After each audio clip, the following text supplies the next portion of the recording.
নমস্কার। আজকে সূর্যগ্রহণ নিয়ে আলোচনা করব, অর্থাৎ সূর্যগ্রহের ট্রানজিট নিয়ে আমরা আলোচনা করব।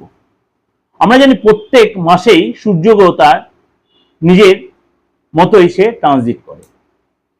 এই মুহূর্তে সূর্যগ্রহ বসে আছে আপনার মীন রাশিতে। সূর্যগ্রহ ট্রানজিট করবে তার উচ্চ রাশি মেষ রাশিতে। কবে ট্রানজিট করবে, কখন ট্রানজিট করবে, কতদিন থাকবে, কি তার এফেক্ট হবে 12 রাশির ক্ষেত্রে, সেটা নিয়ে আমাদের আলোচনার বিষয়বস্তু। এর মধ্যে সূর্যগ্রহ আবার ট্রানজিটও হবে আবার তার নক্ষত্র। সূর্যগ্রহ ট্রানজিট করবে নক্ষত্র, সেটা ছোট ছোট আপনাদের কাছে আমি আলোচনা করব। সূর্যগ্রহ যখন 14 এপ্রিল, সূর্যগ্রহ 14 এপ্রিল সূর্যগ্রহ ট্রানজিট করবে তার উচ্চ রাশি মেষ রাশিতে। কখন ট্রানজিট করবে? সূর্যগ্রহ ট্রানজিট করবে মঙ্গলবার সকাল 9:38। সকাল 9:38 সূর্যগ্রহ ট্রানজিট করবে মীন রাশি ছেড়ে মেষ রাশিতে। থাকবে কতদিন? 15 মে পর্যন্ত এই উচ্চ রাশি মেষ রাশিতেই অবস্থান করবে। তার জন্য কিন্তু 12 রাশির ক্ষেত্রেই তার প্রভাব বিস্তার করবে। মেষ টু মীন 12 রাশির ক্ষেত্রে তার প্রভাব বিস্তার করবে। কারোর ক্ষেত্রে ভালো হবে, কারোর ক্ষেত্রে একটু সতর্কতা, কারোর ক্ষেত্রে একটু সচেতনতা। এই হলো 12 সূর্য সিচুয়েশন। সুতরাং সূর্যগ্রহের এই যে সূর্যকে আমরা বলি সমস্ত গ্রহের রাজা সূর্য। সূর্য যদি আপনার বার্থ চার্টে স্ট্রং থাকে তাহলে কিন্তু আপনার একটা কুচপড়া মেন্টালিটি থাকবে, কনফিডেন্ট থাকবে, লোকের কাছে একটা সম্মানের জায়গা আপনার থাকবে, আপনি একটা ভালো পদ অধিকার করে বসে থাকবেন, আপনার একটা লেভেল থাকবে এবং আপনার মধ্যে একটা অহংবোধ আসবে।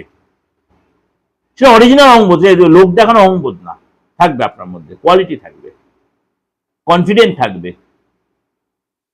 সুতরাং এই যে সূর্য গ্রহ আপনার মেষ রাশিতে ট্রানজিট করবে, অর্থাৎ 14 এপ্রিল থেকে আপ টু 15 মে পর্যন্ত আপনার রাশির জন্য কি প্রভাব বিস্তার করবে সেটা জানার আগে অবশ্যই আমরা একটু আলোচনা করে নিই।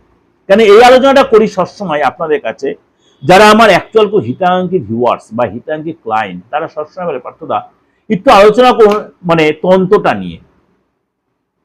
তন্ত্রটা নিয়ে কেন আলোচনা বেশি করতে চাই না, তন্ত্রটা হচ্ছে গোপন গুহ্যবিদ্যা, গুপ্তবিদ্যা।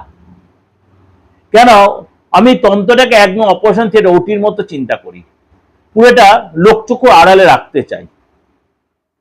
কিন্তু আপনাদের মধ্যে কনফিউশন থাকে, পার্থকে দেখে তো মনে হয় না তান্ত্রিক।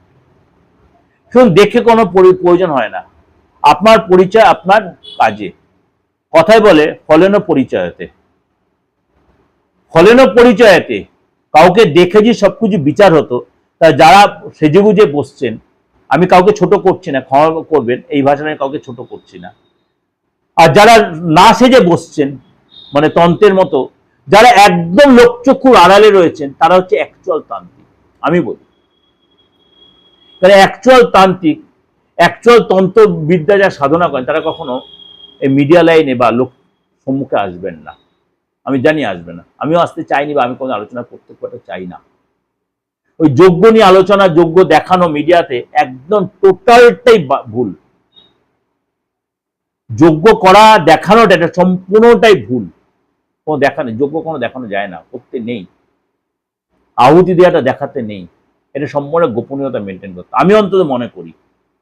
কারণ আমার বংশ পরম্পরায় যেভাবে চালিয়ে এসছে, এবং যারা আমাকে, যাদের কাছে আমি শিখেছি, যারা আমার গুরুদেব ছিলেন, এই তন্ত্রের গুরু, একাধিক গুরু ছিলেন আমার সেই সৌভাগ্য হয়েছিল, তাদের কাছ থেকে শিক্ষাটা পেয়েছি। তারাই বোঝেন, তাদের জন্য আমি কোন এই মিডিয়ায় বসে তন্ত্রের এই বা যখন যোগ্য করছি তখন সে ভিডিও করেন, কাউকে কোনো প্রেজেন্টেশন করিনি মিডিয়াতে, প্রয়োজন মনে করি না। যখন আমি ইলেকট্রনিক্স মিডিয়াতে তখনও কোনো প্রয়োজন নয়, যারা আমাকে আগে থেকে চেনে তারা জানেন।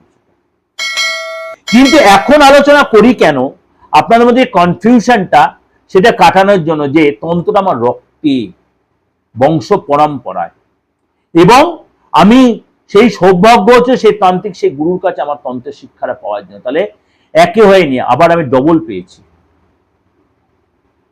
সুতরাং এই যে তন্ত্রের পাওয়ারটা দেখানোর জন্য আমাকে সেই যুগে বসার কোনো প্রয়োজন নেই। আমার কর্মই বলে দেবে আমি কি কাজ করে দিয়েছি এই বিগত 29-30 বছর ধরে, বা আগামী দিনগুলো আমি লোকের জন্য সেই সেবার জন্য নিয়োজিত হয়ে আছি। চলুন তাহলে এবার আলোচনা করি যে আপনার এই সূর্যের ট্রানজিট আপনার জন্য কি প্রভাব বিস্তার করছে। মকর রাশি, মকর রাশির ক্ষেত্রে এই ট্রানজিট আপনার 4th হাউসে হচ্ছে। 4th হাউস হচ্ছে আমাদের পরিবারের ঘর, ফ্যামিলি।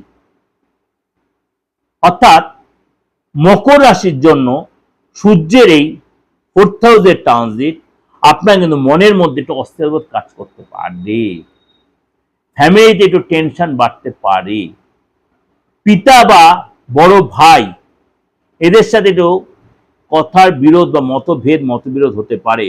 তাড়াহুড়া করে কোনো স্টেপ বা ডিসিশন নেবে না, মাথা একদমই গরম করবে না, একদম কুল হয়ে যান। মার্কেটে আপনার অর্থ পড়ে আছে, তাকে বাবা বাছা করে তোলার চেষ্টা করুন। আপনি যদি গরম দেখায়, সেও আপনাকে গরম দেখায়, দেখার উপর ঘেটে ঘ হয়ে যেতে পারে। চাকরির জায়গায় চেঞ্জ আসতে পারে, ট্রান্সফার হতে, মনের মতো ট্রান্সফার নাও হতে পারে। আপনার বাড়ির চেঞ্জ হতে পারে, বাড়িতে একটা অশান্তির পরিবেশ তৈরি হতে পারে, মনটা ভীষণ অস্থির হতে, ঘুমটা কম হতে পারে, শরীরটা নিয়ে টেনশন। জলটা বেশি করে খাবেন, অবশ্যই জলটা বেশি করে খাবেন, এবং গাড়ি চালানোতে সাবধানতা অবলম্বন করবেন। বা বাবা এবং মায়ের শরীর নিয়ে সাবধান, বিশেষ করে বাবার ডাক্তারে যেতে হতে পারে, বাবার শরীরটা একটু খারাপ হতে পারে, প্রেশারটা, আপনার নিজের শরীরটা প্রেশার বাড়তে পারে, লোকের সাথে তর্ক বিতর্কে জড়িয়ে পড়তে, বিশেষ ফ্যামিলি কোনো মেম্বারের সাথে তর্ক বিতর্কে জড়িয়ে পড়তে, বয়স্ক লোকের তর্ক বিতর্কে জড়িয়ে পড়তে পারে। সম্পত্তি নিয়ে কোনো প্রবলেম হতে, পিছিয়ে পৈতৃক সম্পত্তি নিয়ে চাপে ফেলতে পারে। এগুলো কিন্তু আপনাকে একটু ম্যানেজ করে চলতে, মুখটা সংযত থাকবে, মুখের ভাষা সংযত থাকবে। যেখানে যতটা কথা বলা ততটা যদি না বললে হয়, ততটাই আপনি করবেন। অতিরিক্ত এক্সট্রা কথা বললে কিন্তু তিলকে তাল হবে। ফ্যামিলি লাইফটা একটু ঠান্ডা মাথা। শ্বশুর বাড়ি যদি যান, সেখানেও দেখবেন আপনার বিরুদ্ধাচরণ কেউ করতে পারে। কাজের জায়গায় বসের কেউ কান ভাঙাতে হয়, বস আপনার বিরুদ্ধাচরণ করতে, আপনি সাবধানে, ভুলেও চাকরি ছাড়বেন না, এসে ভুলেও চাকরি ছাড়বেন না, যতই অসুবিধা হোক, তাই পরে অনুশোচনা হতে পারে। আর মুখের ভাষা ঠিক রাখবেন, ঘুমটা পর্যাপ্ত দরকার, বেশি টেনশন নেবেন না। প্রেশার বা কোলেস্ট্রল এই ধরনের প্রবলেম থাকে, অবশ্যই সেটা চেক আপের মধ্যে থাকবে। রাস্তায় চলাফেরাতে সাবধান, সব কথা সবাইকে শেয়ার করবেন, না জল বেশি করে খাবে। ভয়ের কিছু নেই। আদার্স গ্রহ রাশি অনেক কিছু ভালো ভালো গ্রহ রাশির ট্রানজিট হবে, আপনার জন্য সেটা সুখময় হবে। সেগুলো ফলো করে, আমি অনেক গ্রহ রাশির ট্রানজিট ভালো সময় দিয়েছি, সেগুলো ভালো হবে। আপনার জন্য ভালো হবে, দায়িত্ব বৃদ্ধি হবে। আপনার এই সময় কিন্তু কিছু কিছু জায়গায় একটু সতর্ক থাকতে হবে। কিছু কিছু বলছে জটক বিচার, জটক বিচার তো অবশ্যই প্রয়োজন। আপনি এত একটা মানে জীবনে প্রবেশ করতে যাচ্ছেন, ছেলে বা হোক মেয়ে হোক, বা আপনি প্রেম করেছেন, প্রেম করলে সেটা আর করাটা ঠিক হবে না। আপনি আমার একটা রিলেশন রয়েছে, জটক বিচার দেখালে ভুল বেরোচ্ছে না। জটক বিচারটা খুব মানে এখন এই ল্যাপটপে বা আপনার অ্যান্ড্রয়েড ফোনের মাধ্যমে জটক, এটা কিন্তু একদমই ভুল। ওইভাবে জটক বিচার, ওইভাবে জটক বিচার করতে অনেকের দেখালো 36 মিলে গেছে, তারপরে সংসার ভেঙে গেছে। আমি নিজে দেখেছি, সে নিজে এসে বলেছে, তার বিচার করে দেখে 36, তারপরে সংসার ভেঙে ডিভোর্স হয়ে গেছে। হয় না, জটক এটা সস্তা নয়, কুট বিচার একটা সস্তা নয়, টাইম দিতে হয়। সুতরাং আপনাদের বলি, যার কাছেই যান, বিয়ের আগে জটক বিচারের সাথে সাথে অবশ্যই ব্লাড টেস্টটাও করবেন। আপনার ব্লাড টেস্ট কি, বা আপনার পার্টনার ব্লাড টেস্টটা কি, ব্লাড গ্রুপটা কি, এবং ব্লাডে আরো কিছু ব্যাপার আছে, সেটা অবশ্যই টেস্ট করবেন। সেগুলোর কারণে অনেক সন্তান হতে ফ্যাক্টর হয়। বা আপনার কোনো কনিক রোগ নিয়ে আপনি ভুগছেন কিনা, সেটা অবশ্যই জানাবেন।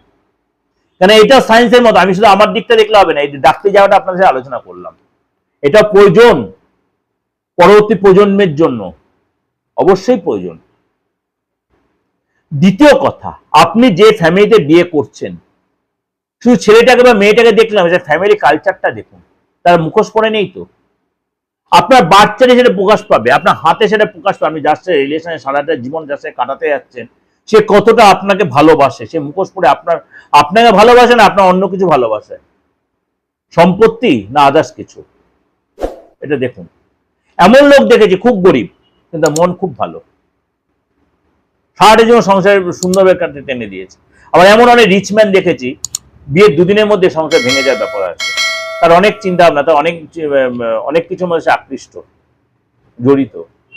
এইগুলো কিন্তু যাচাই করবেন। সেগুলো কি আপনি না পারেন, কোনো ভালো কারোর কাছে যান, যে ভালো বিচার করতে জানে, হাতটা দেখে ফেসটা রিড করে ছকটা বিচার করে এগুলো আলবাত করা যায়, করে তারপরে আপনি তাহলে এত ডিভোর্স, এত অশান্তি, এত মানে অত্যাচার আচার হয়েছে, ছেলে হোক মেয়ে হোক, অত্যাচার হবে না।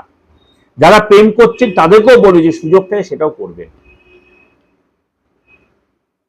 ডেট অফ বার্থ নিয়ে তো কি হয়েছে, আপনি অন্য ধর্মাবলম্বী তো তাতে কি হয়েছে, মানুষ তো, বিচার করার রাইট সবার আছে। যে ভালো বিচার জানে সে সব রকম ভাবে বিচার করতে হবে, তার কাছে কোনো ওই ধর্মের ব্যাপার আসে না। আমার কাছে তো আসেই না, আমি এগুলো মানি না। আমি মনে করি আপনি মানুষ আমি মানুষ, এটাই আমাদের পরিচয়। আপনি মানুষ আমি মানুষ, এটাই আমাদের পরিচয়। আমি এটা মেনে মনে করি যারা আমার কাছে পুরোনো আমার রিলেশনে বা আমার সাথে জড়িত আছেন তারা প্রত্যেকে আমি সবার সাথে কিভাবে মেলামেশা করি। শুধু আপনাকেও বলছি যার কাছেই যান এই জিনিসগুলো মেনটেন করবেন। আর মাঙ্গলিক নিয়ে কিছু কথা বলছেন আপনারা, মাঙ্গলিক ব্যাপারটা এত ভয় পাওয়ার কিছু নেই, কালসর্প দোষটা ভয় পাওয়ার কিছু নেই, শনি মঙ্গল যে বীজ দোষ সেটা একটা ব্যাপার আছে, এবং 27টা নক্ষত্র এমন কিছু নক্ষত্র আছে যেটা বিভাইডেটিভ ফ্যাক্টর হয়। বিভাইডেটিভ ফ্যাক্টর কিছু কিছু নক্ষত্র আছে তেমনি, তার মধ্যে একটা নক্ষত্র বিশাখা নক্ষত্র, ডিস্টার্ব একটু দেয় বিশাখা নক্ষত্র। ধনিষ্ঠা নক্ষত্র, ঠিক আছে, রেবতী নক্ষত্র, এগুলো ডিস্টার্ব দেয়। উত্তর ভাদ্রপদ নক্ষত্র, এগুলো ডিস্টার্ব দেয়। তাহলে সবই দেবে না, এদের কিছু কিছু মানুষের ক্ষেত্রে আমি অনেক ক্ষেত্রে দেখছি ডিস্টার্ব দেয়। সুতরাং এইগুলো একটু দেখে নেবেন, আপনার নক্ষত্র বা আপনার পার্টনার নক্ষত্রটা কি, বা কূট বিচারের যে দরকারটা আছে সেখানে কূট বিচারটা বিশাল ভাইটাল ব্যাপার জটক বিচারের ক্ষেত্রে। মাঙ্গলিকের ক্ষেত্রে কুড়িবাহনের মাঙ্গলিক, পুরুষ মানুষের মাঙ্গলিক হলে বেরোজগারি দোষ তৈরি হয়, আবার মহিলা মানুষের মাঙ্গলিক সে রোজগার করবে কিন্তু সাংসারিক সুখটা কম হয়, সে একগুঁয়ে কিনা, অ্যাডামেন্ট কিনা, তার বৈধব্য আছে কিনা, এগুলো একটু কাটিয়ে নিলে কিন্তু করে নেওয়া যায়, রেক্টিমেন্ট করলেই করা যায়। সেই মেয়েটাকে বিয়ে হবে না, সেই ছেলেটাকে বিয়ে হবে না, আলবাত হবে যদি আপনি মানেন। এমনকি শনি মঙ্গল বীজ দোষ হয়ে বসে আছে, বৃহস্পতি কেতু এমন কম্বিনেশনে বসে আছে, শুক্র মঙ্গল কম্বাইন্ড হয়ে বসে আছে, শুক্র মঙ্গল কম্বাইন্ড হয়ে বসে আছে। যারা জানে শুক্র মঙ্গল কম্বাইন্ডটা কতখানি মানে রিলেশনে যেটা কতটা ফ্যাক্টর, সন্দেহ যা তৈরি আসে, অন্য রিলেশন চলে আসে, এক্সট্রা রিলেশন চলে, এক্সট্রা ম্যাটার রিলেশন চলে আসে শুক্র মঙ্গল কম্বিনেশন। খারাপ ভাবে নেবেন না, ইচ্ছা না হলেও হয়ে যায়, আপনার বা আপনার পার্টনারের হয়ে যেতে পারে। এইগুলোকে অবশ্যই একটু রেক্টিফাই করবেন, দেখবেন আপনি অনেকটা আপনার সংসারে অনেক স্মুথলি আপনি চালাতে পারবেন। এটা আপনাদের হচ্ছে ওভারঅল প্রেজেন্টেশন আমি দিলাম, অবশ্যই আপনাদের ভালো লাগবে, অবশ্যই মিলবে। যদি দেখছেন আপনার কখনো কোনো প্রবলেম আপনি ফেস করছেন, নির্দ্বিধায় কোনো কারোর কাছে যান, হাতটা দেখান যে আপনার বাচ্চারা যে হাতে কোনো ফ্যাক্টর হচ্ছে কিনা। যদি দেখেন হাতে মঙ্গলে যারা ভালো আছে তাহলে এত অসুবিধা কিছু করেন, বা আদার্স গ্রহগুলো সাপোর্ট দিচ্ছে আপনাকে, ভয় পাওয়ার কিছু নেই, সেই আপনার প্রতিকার বলে দেবে। আর যদি মনে প্রার্থনাজির কাছে আসবেন, নির্দ্বিধায় আসবেন, একটা ফিস দিয়ে আপনি আপনার প্রেডিকশন করে যদি প্রতিকার দরকার আমি বলে দেবো, সেটা আপনি নিলে সেই জায়গাটা আপনি রিলিফ পাবেন। 891073325943960106 অবশ্যই ফোন করে নেবেন। নমস্কার, ভালো থাকবেন।